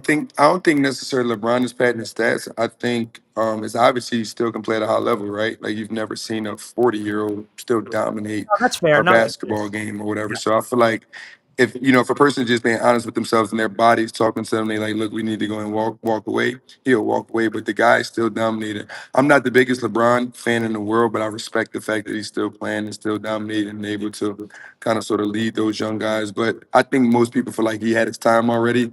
So go ahead and walk away gracefully, like gracefully bow out. But at the same time, he still feel like he got a lot more in the tank. And like, who are we to tell him to walk away no, if he's still putting up really, really good numbers? So that I will agree with you 100%, because when you think you're done, you think you're done. I mean, listen, the one thing I always enjoy with the NBA or the hoops conversation, sometimes you get players or former players who are outspoken. They have these outlandish comments like, what was it? Parsons turning around that, Kevin yeah. Durant's better than Kobe Bryant. I mean, come on, man, you're a Philly guy. Kobe Bryant was a friggin' assassin. He was a dog. People, I don't understand why the younger generation of players don't really understand the history of the NBA. And I'm not even, you go back further, Magic and Bird, and talk about the players that cut their teeth to make the NBA what it was coming up in the late 70s and the 80s. But man, to suggest that's goofy talk. I mean, but is it goofy? Everyone's entitled to their opinion, right? Like, That's goofy, man. You can't, listen, who would you compare to LeBron to? Not Michael Jordan, correct? Who would you compare him to? no, I would probably say like Magic in terms of being able to Why, like even do though a lot you're of different things on the court. you're in But Miami, like I think the comparison with Jordan, because Jordan, quote unquote, is the greatest of all time. So you always gonna chase the greatest of all time in yeah, terms of but we're comparisons. talking game wise. I get it, and Oh I yeah, no, agree. for sure. But For game wise, Magic, 100%. it has to be Magic, right? So to me, to even, I feel as though it's a slight on Kobe. First of all, half of these guys, right? But follow me for a second. Yeah, Dr. J passed his prime with the Sixers. ABA, here we go, high flyer. Who's going to replace him? Here comes this guy out of North Carolina. Who's going to replace him? All right, we're waiting to someone replace Michael Jordan. Is it going to be Carter? Is it going to be Kobe? Is it going to be Allen Iverson? Is it going to be McGrady? It's always the next guy. Now it's LeBron. Now it's the next guy. Like all those guys paved the way. So it's like, give me some substance behind that debate, because everywhere, Kobe won. Kobe was an assassin. Kobe played hurt. Kobe wanted the ball. Durant, I'm sorry. No disrespect on the greatness of Durant. He does not want the friggin' ball in the fourth quarter, and he's jumped all over the place. That's I what mean, bothers me. that's true. I agree. Also, being diplomatic, like you got to respect people's opinions. People are always going to like what they like, and we can't try to convince people to like what we like. So that's how I look at it. I do my best to never, ever, ever, ever talk about basketball with people because their basketball mind is not going to line up with mine, and I'm probably going to get upset trying to convince them to see things how I want them to see it. Then I look crazy because I'm trying to make them see things my way. People are entitled to their But you're a opinions. basketball So savant. That's why you're on. You're a basketball savant, man. I yeah. respect your opinion. And if you're telling me I'm cuckooey for questioning his opinion, I'll take it with a grain of salt, man. But I'm just laying out, I'm laying the land for you. Kobe is an all-time great. I mean, LeBron is too. They just I think it's a bad comparison because they two different types of players. So I think that's my thing. And I think the biggest thing about that is like when you always hear like the comparison talks of the greatest of all time, Jordan name always comes up, which means he is the greatest of all time because his name is never not included in the conversation. That's how I sum it up. You're going to compare Jordan to LeBron. You're going to compare Jordan to Kobe, but Jordan name is always mentioned. So I just leave it at that and just walk away from the conversation. Does it make a player a great player any less of a great player when he's surrounded by wall-to-wall Hall of Famers? Like that's another argument someone tried to bait me when they were talking about the Celtics or the Celtics and the Lakers, two teams in the NBA Finals throughout the 80s. Like, can you fault that you're playing with wall-to-wall Hall of Famers? No, I don't think so. It is what it is. That's not your decision. It's your management decision to bring those guys in. And I just think you got to accept it for what it is. Yeah, I know I got you for another minute or so. Give me a pop on the foundation. What are you guys doing down there with that? I know you So with the worked hard. foundation, of course, we had the girls segment started this past February 2024. Now we have 7 boys teams from 3rd grade to 11th grade. We are competing like pretty much AAU. We normally do like 2 tournaments per month. We just had a tournament this past weekend, and then we have the girls tryouts. Actually, this weekend coming up, we're going to do middle school girls 6 to 8, and then we got our high school girls. So we're just getting prepared for that. Still doing stuff in the community, like giving back to the community, and just kind of sort of just. For me personally, I always want to like bridge the gap between like girls and boys, meaning I don't ever want to leave the girls out or I don't ever want to leave the boys out. So I just want to kind of sort of do my part, just being able to like just to impact the game for males and female players. That's the reason behind the foundation travel program. Yeah, everyone's got to give it a follow, reesewoodfoundation.com. You can check out a lot of photos, training videos, contact, follow on social media. Now, I remember when we first interviewed and I said, I think that the question was more or less about you playing overseas and then if you were going to get drafted by the NBA. And I think you kind of made, the tongue-in-cheek comment. If I was playing in the NBA, I wouldn't be doing this interview. It's the truth. I'm telling you, if I was in the NBA, we wouldn't know each other, Rich. I'm serious. And my bank account would be a lot different. So maybe it's a good thing that I didn't make it. That's just the truth. That's just the truth. Did you enjoy your time playing overseas? I did. I truly did. Every day, like I felt like I felt blessed, like just coming from like a poverty-driven neighborhood and me being like every other person ever picked up a basketball. I feel like, God blessed me to be able to live my dream. And if I'm being honest, like I didn't really work hard. I didn't really know what it was to work hard. I was just went to the local park and just played pickup games, and I got good enough to be a pro. But if I knew what it was to work hard, things would have been different in a positive way. I didn't really like where I played at. Like I played in Ireland. But it was like gloomy all the time and the weather and like broken English. But at the same time, I knew it was a blessing. So I just kind of sort of sucked it up and got through it. Listen, you're a fascinating story because you made the point sometimes you just got to leave certain things behind you and just kind of stay the course and go on with your life. And that's always a tough thing to do, right? Because a lot of people sit there and say, if you're traveling with the wrong pack of friends, this, that, the other thing, and you want to go in a different direction, you got no heart, you got none. I mean, people always got something negative to say, but you got to use that as motivation to prove them wrong. That's how I look at life. Like I'm okay with people, hypothetically speaking, saying bad things to me because I'm just going to prove you wrong on purpose. That's how I look at it. Well, Wednesdays, it's a no negative Wednesday on the show.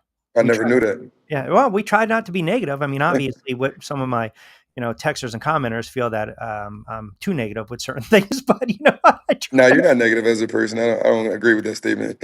Thank you. See that's what I need. I need my Miami family to come and get my back for a little bit, right? But all right, brother. Listen, I know you're in the gym. I know we were tight for time. I always appreciate you making a couple moments for me. If you want to promote social media or plug, if anyone can get a hold of you and follow along with the foundation. Yep. No, thank you for having me first and foremost. But yeah, the social media is Reesewood Foundation, and the foundation is the Foundation Travel Ball. So if you guys feel comfortable, give us a follow, and you can stay updated on what we're doing over here. All right. Before we know it, we'll be talking about my Knicks in the playoffs. So we will. I guess I'll have you back on. Right around the All-Star break, so we can talk a little more NBA. I want to get into a little college hoops with you too. And I know Reese is having. Sorry, could you say that again?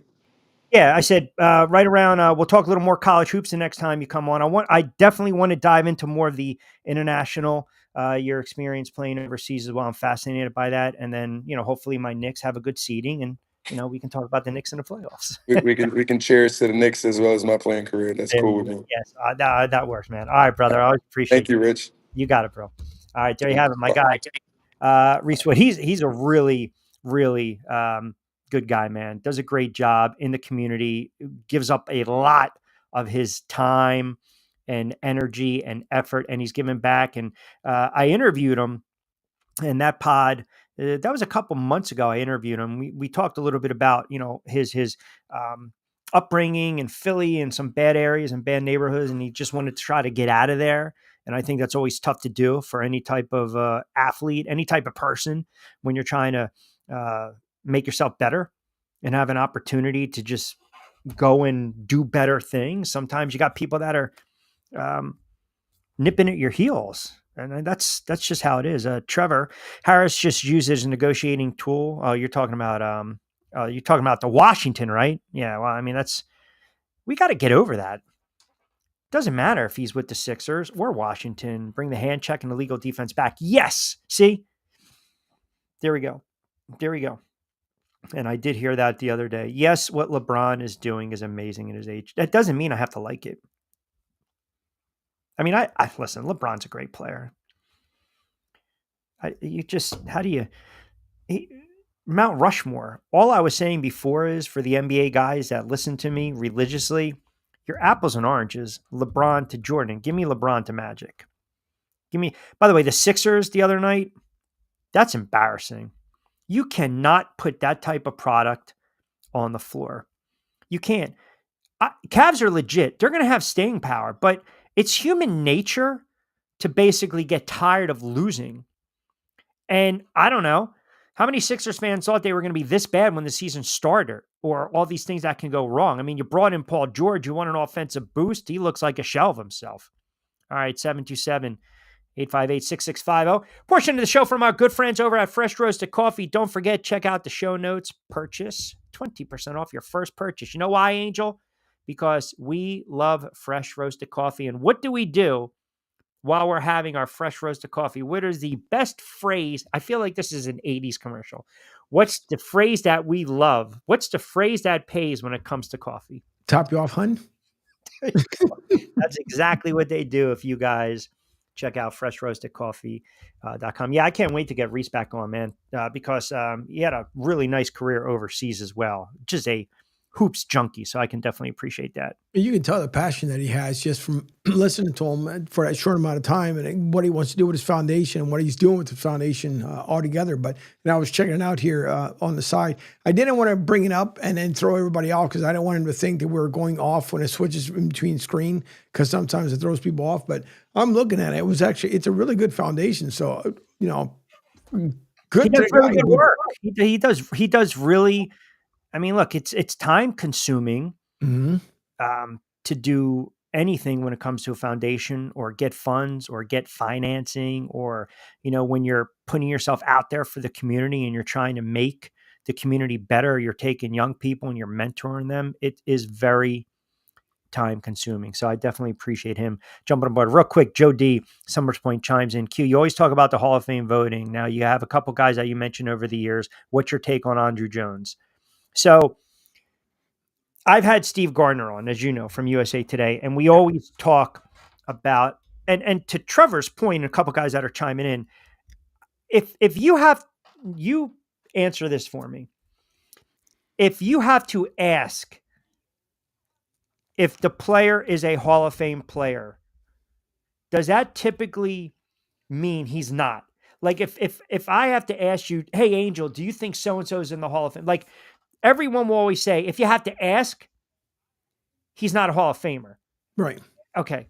So Andrew Jones, Don Mattingly should be in the Hall of Fame. He's got comparable numbers to Kirby Puckett. I'll say that for another day. But Andrew Jones, you can make the case when you look at his career.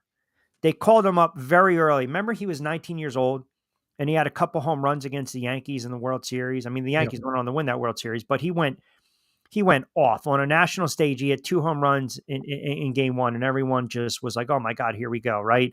2005, he was unbelievable.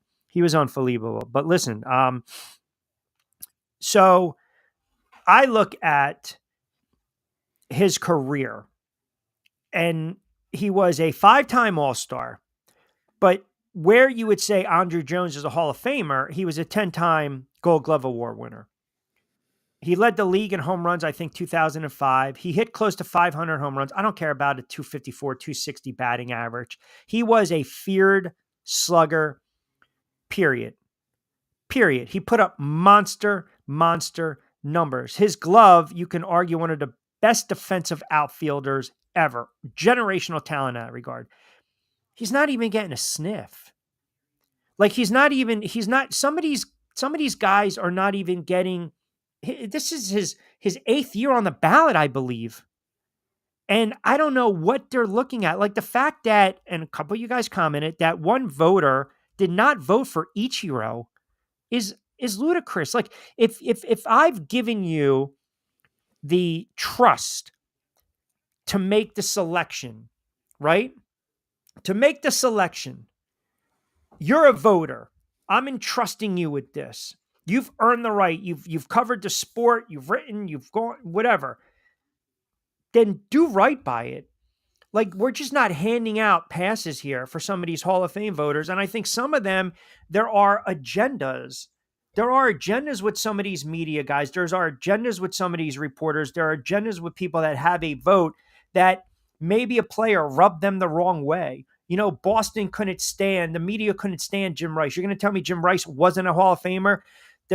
Schmidt did not get along with the Philly media. He didn't get along with the Phillies fans until, they won, and it was still a contentious relationship. You're going to tell me he's not arguably one of the best or the greatest third baseman of all time? He's not a Hall of Famer? I mean, it doesn't make sense sometimes. And if I'm going to give you a vote, don't take advantage of it. And I think you have a lot of old-time baseball writers, and this is where I kind of butt heads with Steve in this regard, that they're stuck in their ways.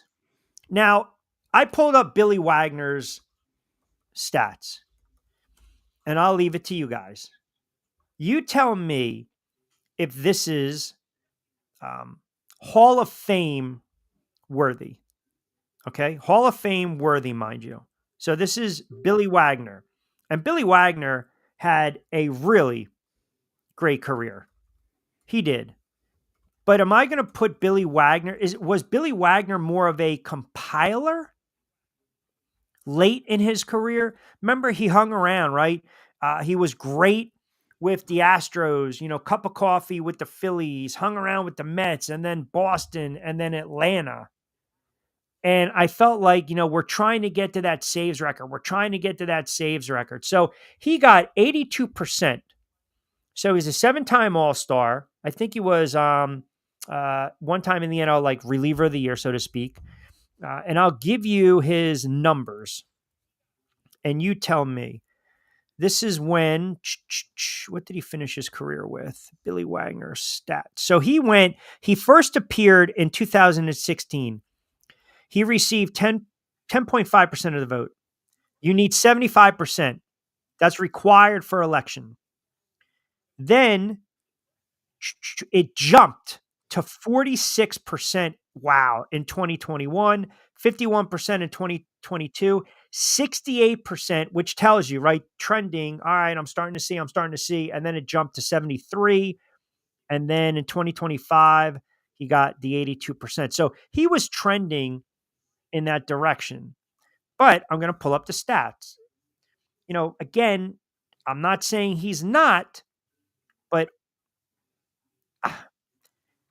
I just sometimes I think it's very subjective is my point. So Billy Wagner saved 422 games. You would say, wow, that's incredible. Yes, it's incredible. But this is towards the end of his career. 36 I would say 2007 was his last really good year, 34 saves. Then 2008, he had 27. He had none in 2009. And he bounced around. I think he had injuries. Then he came back and he had 37 at age 38. Yeah. His two best years were 2003. I think he was top 5 in Cy Young. Maybe Wagner's not the best example to use. I think some guys are compilers in baseball. That's my point. But again, I'll ask you. You also believe that the voting is skewed. Like there's some old time voters that just will not give an inch if they have a personal vendetta. Yep. Yeah, easily. Because again, it comes down to, I'm the same way too. 100 road to each road, not going on a landslide. So yeah, I think even if, let's just say, for example, I don't like Alex Rodriguez, does it stop me from saying he's going to go into the Hall of Fame? Everybody knows he's going to go into the Hall of Fame. Well, that's a great point you bring up because hold on a second. What's the one caveat with a guy like Bonds, Clemens, McGuire, Rodriguez, Palmeiro, Sosa? Yeah. Right. But, again, they're going to let that go by. They're going to bypass it and just say, all right, we're going to get him in there. I personally don't think he should go in there, but I know he's got the numbers to provide to say so. But yeah, I think when it comes down to some of these guys that have been around for a long period of time, if there's someone in particular that they don't like, they're like, nah. Yeah, but I think though with the steroid, I think with some of these guys, they are compilers. And I think compilers should be viewed differently with the Hall of Fame voting. So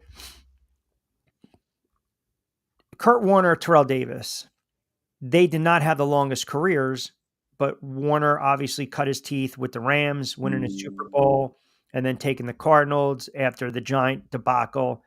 He had 3, 4, 5 outstanding years. Terrell Davis, obviously 2,000 yards, couple big monster seasons. The playoffs is where he cut his teeth. I think the NFL, we look for the body of work in the NFL. And if you had like an explosive 4 or 5 year career, then we would consider you the best in the game. Is that enough to get you in the Hall of Fame? NFL is a little different, right? NFL is a little different. Baseball, Harold Baines is a nice man. Harold Baines, I don't look at Harold Baines and say Harold Baines is a Hall of Famer. My point is Harold Baines is a compiler. We have to look at things differently. Right. Harold Baines was 40 years old when he had 111 hits in 1999. He then played 1, 2, 3, 4. He played 3 more seasons, 2 more seasons where he just compiled. Prior to that, if you actually go back, 1997, he had 136 hits. He didn't have a ton of hits in 1997, 1998, 1999. Compile. Why? Because I'm trying to get to 3,000 hits. I'm trying to get to 500 home runs. Yep. When I think of Harold Baines, I think of a steady, consistent player, not a feared guy, not a feared slugger. That's what I'm saying. That's my point, I think. And I'm sorry, I can't read Jerry's comment. If Schilling was a liberal, he'd be in the Hall. He has better numbers than CC. So, interesting point, right? Jerry's in Rhode Island, probably Boston guy, Red Sox guy. CC Sabathia was a workhorse on the mound. And I'll tell you this, I think CC got in because CC won well over. Did Schilling win 300 games? I want to say yes.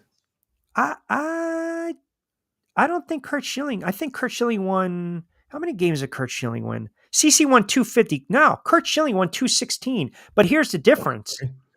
Well, here's the difference. And right. I know what Jerry's going to probably text in.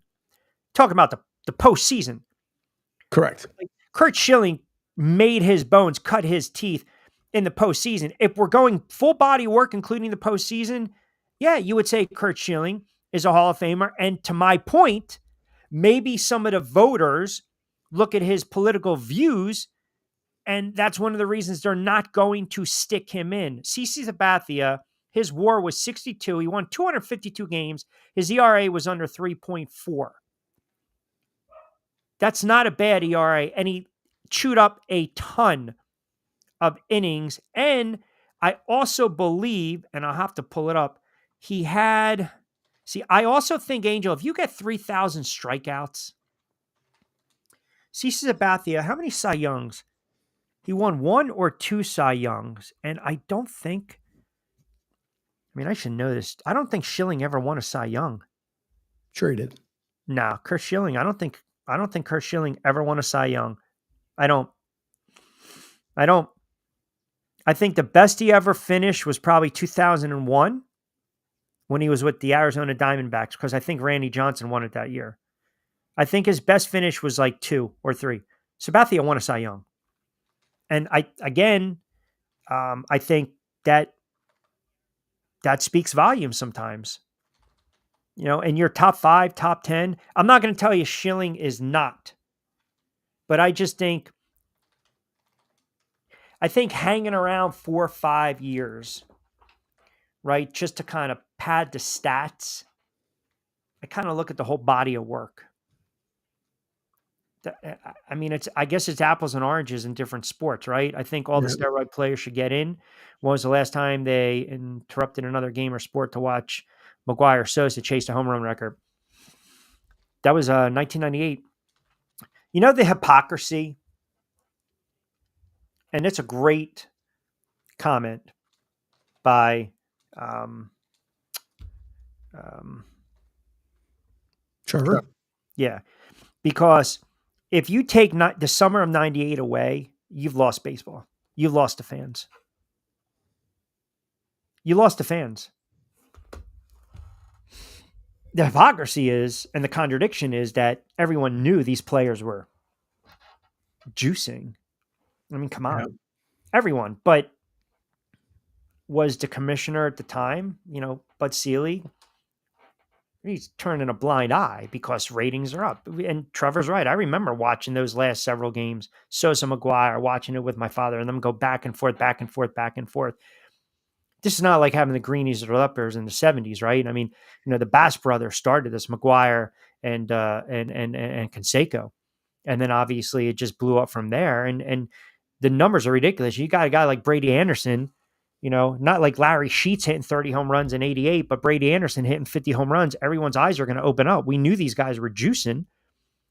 I don't believe it's, to me, if you're going to stick them in, you stick them in. If you want to put an asterisk or a note, so be it. But are you going to tell me you cannot talk about the history of sports, say baseball, without bringing up names? As much as I can't stand him and I won't recognize him as the all-time home run leader. I won't. Me either. I won't as Bonds.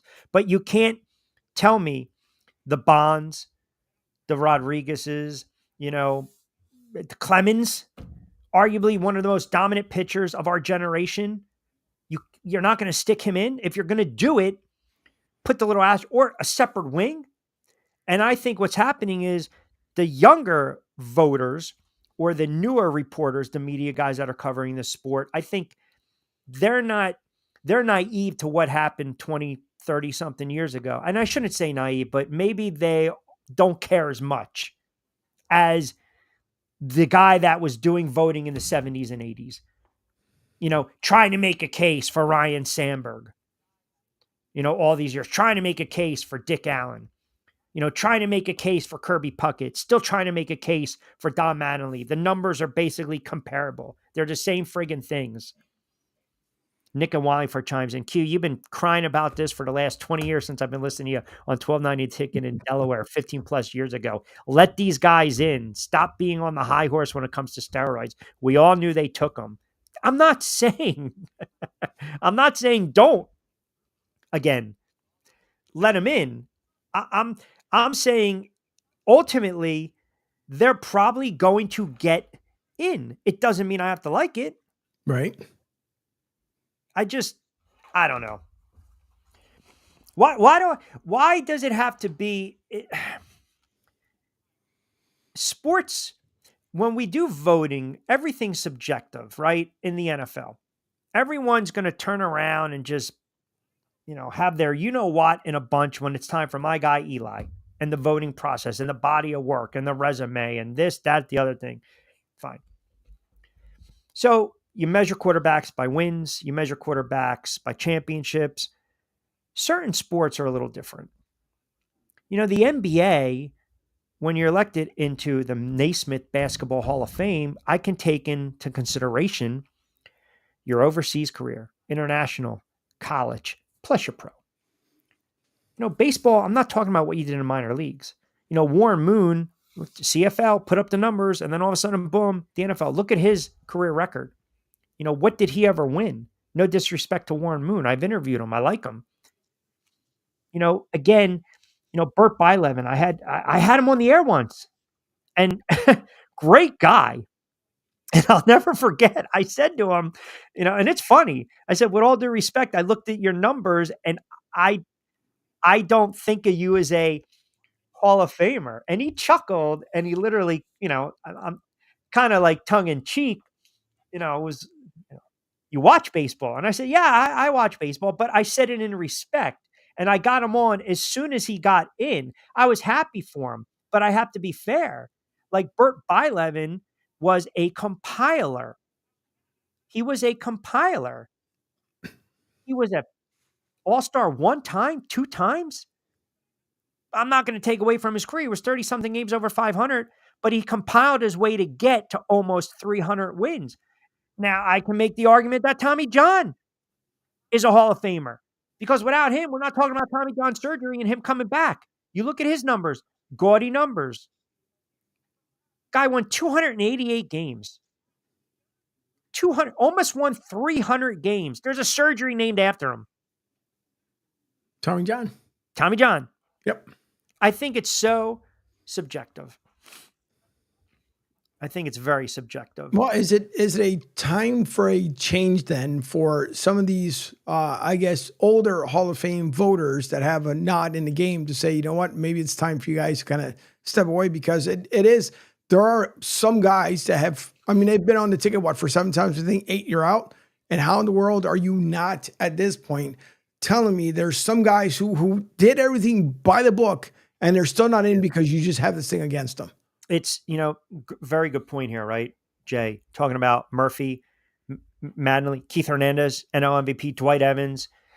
Right. Maybe we look at, again, some of these guys because of the steroid era, and it hurts their careers. But ultimately, I think, Angel, what's going to happen is the voters are just going to submit to it. Because you can't tell the tale without something. Right. You can't. You can't. They won't put steroid players in, but the compilers get in. Yeah, no, that's wrong. That's wrong. You get in. It's the Hall of Fame. It's not the Hall of Average. It's not the Hall of Very Good. It's not the Hall. And don't tell me what the moral ground and the character and all the stuff. I get it. I know.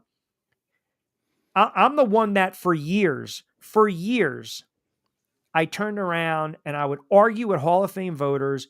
Pete Rose did the cardinal sin. Pete Rose this, Pete Rose that, Pete Rose this. No way, no way. And then all of a sudden I started to soften my stance because I realized there's no way you can tell the history of the sport of baseball without Pete Rose.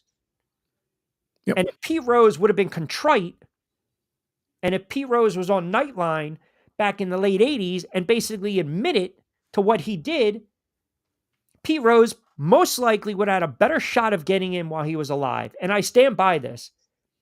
Now that he's passed, God rest his soul, hopefully he's found a little peace, Pete Rose will get in because he's left this earth. He's going to get in now. There's going to be this sentiment of Charlie Hustle, this sentiment of the Hit King, this sentiment of Pete Rose and what he meant to the game. And we will quickly forget all the gambling stuff. But that's a classic example of a guy that all he had to do was just tell the truth. And he didn't. And it's the same to be said with these steroids. What did Palmeiro wag his finger? Sosa all of a sudden forgot to speak friggin' English? He didn't know? No say. No habla inglés. I mean, come on, Sammy. What are you talking about? Right. All of a sudden, he didn't know how to speak English anymore. Rafael Palmeiro all of a sudden wagging the finger. Alex Rodriguez going on all the different, going on the fan in New York, wearing pink and a nice blue to make it seem like, he's a gentle kind of guy. And I'm looking at him, clean shaven, clean cut, good looking guy. He's got to tell the truth. Mm-hmm. Like, no, enough is enough with this nonsense. They're eventually all going to get in, but there is a difference between the guys that are deserving and the ones that have compiled long careers and resumes and hung on because, God forbid, I have to get that 3,000 hit because that gets me in. I remember years ago, the argument was 300-game winner, 500 home run hitter, you're in. You're in. We're never going to see another 300-game winner. And now the ball is flying out of the park all over the friggin' place. There's going to be a bunch of 500 home run hitters. Bunch. The process is skewed. It does not make sense. It doesn't. And Fred McGriff is a guy that I've constantly have battled with people and said, Fred McGriff is a Hall of Famer. Absolutely. This is a great tweet right here. Great. Gene Michael Stick used to play poker at Borgata. He had 12 career home runs and was being needled at the table. He finally had enough and said, how many home runs did you end with? Oh my goodness. Stick Michael. That is great. That is, well, I mean, that's fair, man. That's fair. Stick Michael. That's fair. No, he was a shortstop, man. Close to 1,000 games. Yeah. Yeah. I want to fact check, though, the madman. Stick Michael had 15 career home runs. Oh boy. Oh boy. Here come the comments. Well, I got fact checked with the 4th and 26 2 weeks ago. Where were you? I got fact checked with the when you're in a fix, 4th and 26, Freddie Mitchell. Remember that game? Yeah, I remember it. I think I said, what did I say it was? Did I say it was was it a division? It was a wild card game? Crap. I'm trying to remember. No, it was a division. I called it a wild card game as a divisional playoff round. Okay. Correct. I got fact check. So I just, man, got to fact check you. Okay. That's it. Circle is a square. Got it. See, this is what happens though. They come back with the wise ass comment. I was way off. He was friggin' couple home runs off. That's fine. That's fine. Well, you knew it was coming. Of course. I think Pete's going to get in. I do. I definitely think Pete Rose is going to get in. I felt bad because in that documentary he had made and said if he would have just apologized, if he would have just apologized, that he would have been in. But do we still believe to this day? Is it true that if he would have apologized, they would have been like, "All right, Pete, you're in," or they would have still held it against him? Because to me, it would have been like, "Thanks for apologizing, but no, you're still not in." Yeah, Angel. He finally admitted he bet on baseball in 2004. So once you admit that, then it's, wait a second, did you manipulate the games? Did you bet on the Reds? Did you bet on, like, it's the same when we know the story, not to rehash, but it's the same thing with friggin' Tim Donaghy. Tim Donaghy, Philly guy, scandal in the NBA. He went on, I remember the 60 Minutes interview. He came on my show the very next day. Right. And you want to talk, I would love to get him on. But at the time, it was a great interview. And not because I was conducting the interview, because when I say I did not let him get off the hook with anything, but he was like an open book. I thought, all right, this guy's going to give me something, but he literally turned around and he started to give me stuff. And I was like, you got to be kidding me. And then I kept going back and forth and, talking about a rogue referee isolated incident. And then we were talking about the discrepancy in that Kings series and the Lakers series. And then I kept growing and growing and growing. And then you say to yourself, okay, what's the benefit, right? What's the benefit? I'm looking at the rat comments. No. It's just no, Jesus.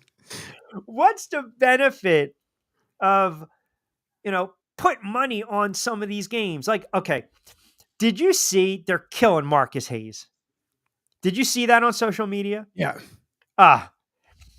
So Marcus, I guess, had the article about Isaiah Rodgers, and all he, we know about the gambling stuff. He just pointed out, hey, couple big plays, and we forget that he was entangled in that, but you can't tell Isaiah Rodgers' story without mentioning it. And I bring it up tongue in cheek because of this. Like, when you get pinched for gambling, it's just not going to go away. So you can't tell me that's in my past. It doesn't matter. Dude, you were suspended. What was it, last season? I mean, gambling is prevalent in every sport. I don't care what anyone says. And the NFL got in bed with Vegas and the betting apps. The NHL is doing it with their real-time scores and their real-live betting. The NBA is opening up the book. I mean, you know it is, Donaghy. Baseball, we know it's there too, Pete Rose. You go back to college, Rhode Island, Providence, Arizona State. You go back to the college football. Art Schlichter, the guy was thrown in the clink 1,000 different times. He was trying to put in bets from his jail cell. It's either we're going to accept that from the dawn of time. Perfect example. Last night, I'm doing my notes. I'm watching Gladiator 2, which, by the way, not very good. Couldn't hold a candle to Gladiator. But we're in the year 700, I think it was, right? Or 680 of our Lord, whatever. The Romans, they're in the Colosseum. And you know what Denzel says? Would you like to put away? Back then, it's prevalent. That's what he said. I had to look up what the coin was because I was curious to see its value. Right. They're betting on people in the Colosseum, right? They're betting on these guys, the warriors, the slaves, Gladiator, all this. They were doing it in the year of our Lord 700. You don't think Jesus was probably sitting around, hey, Moses, I'll bet you $10 I can get her number? Of course. I guarantee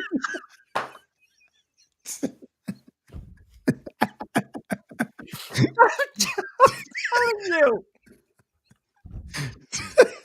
Only on this show.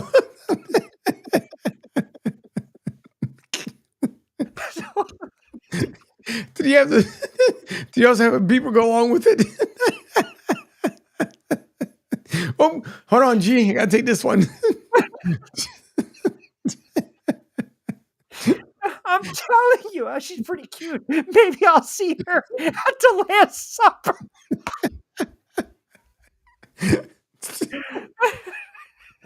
Oh man. And then you get Madman. No, all I'm saying is, from the dawn of time, there has been gambling. I wasn't waiting. I don't have material, man. It just came out of nowhere. Just natural. Like, either we accept it or we don't. Can you imagine? She's pretty cute. Let me throw a stone at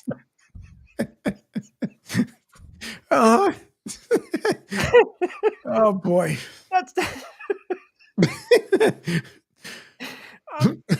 I mean, we have to just accept it, man. We have to accept it. And the NFL's like, we'll go to Vegas. Smart move. Okay. Every show is sponsored by whatever bet.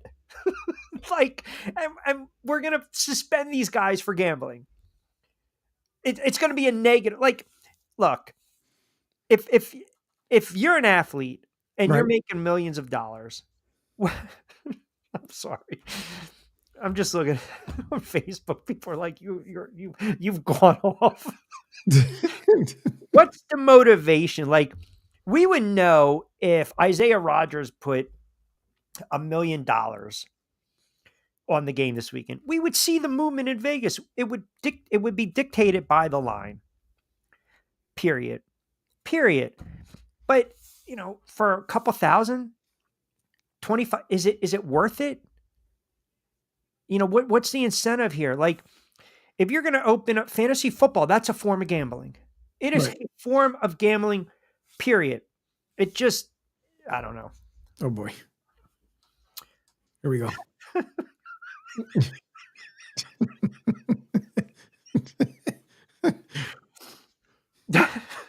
He's got a point.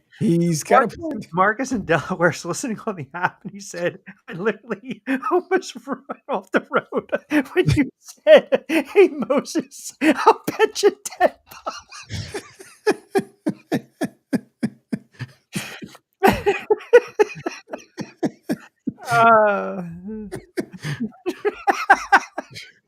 Man, with the joke on a Wednesday.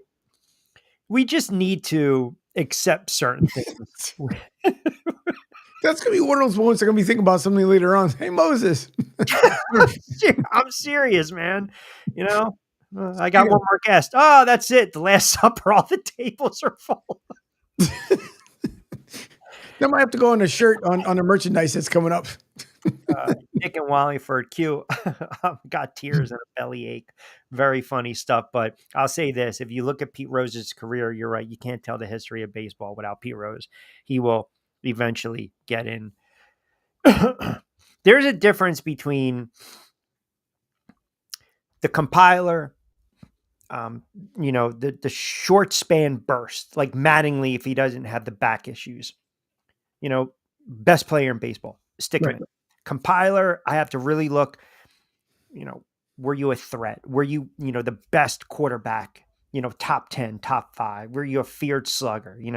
Were you a perennial all-star in the NBA or, a 60, 70, 80 goal scorer? Like it's beyond subjective.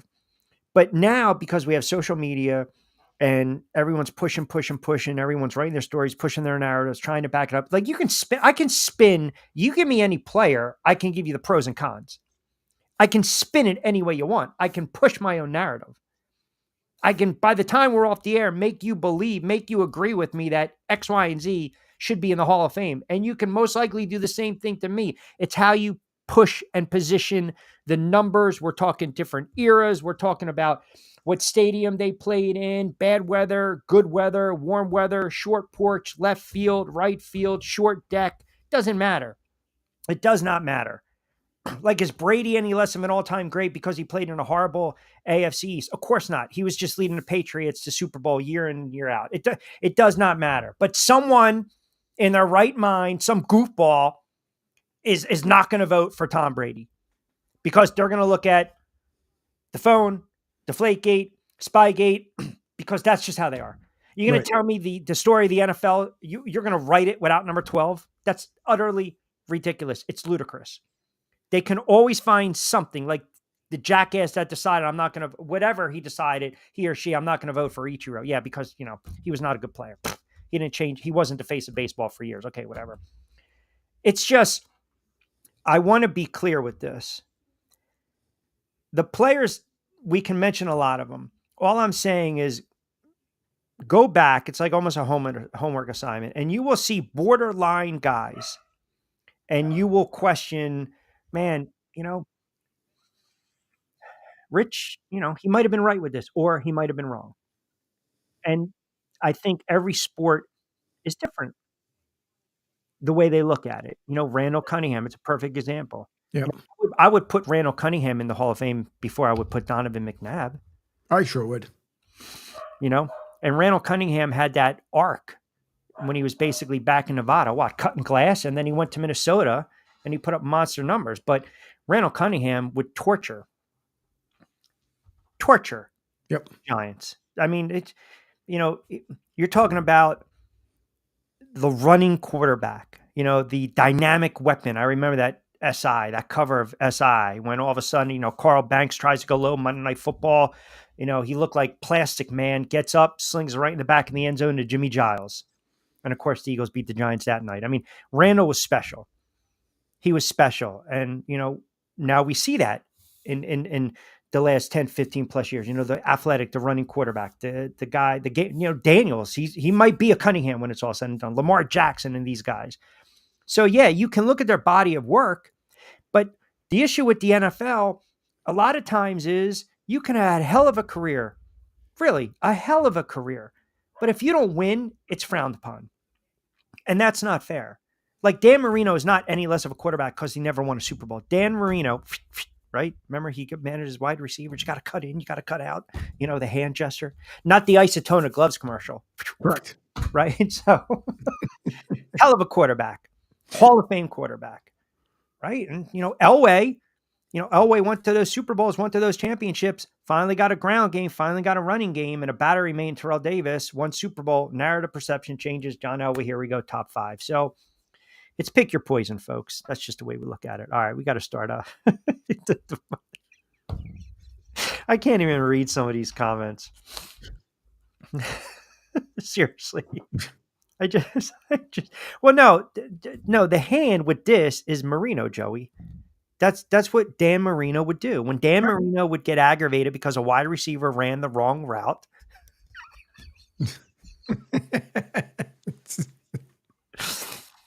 Death Star and hand moment. No, just my snowball mic. This baby will be in good use Friday night, remote broadcast unboxing. The other day, I got so excited when I called a knockout. I was doing a remote that I swung it back and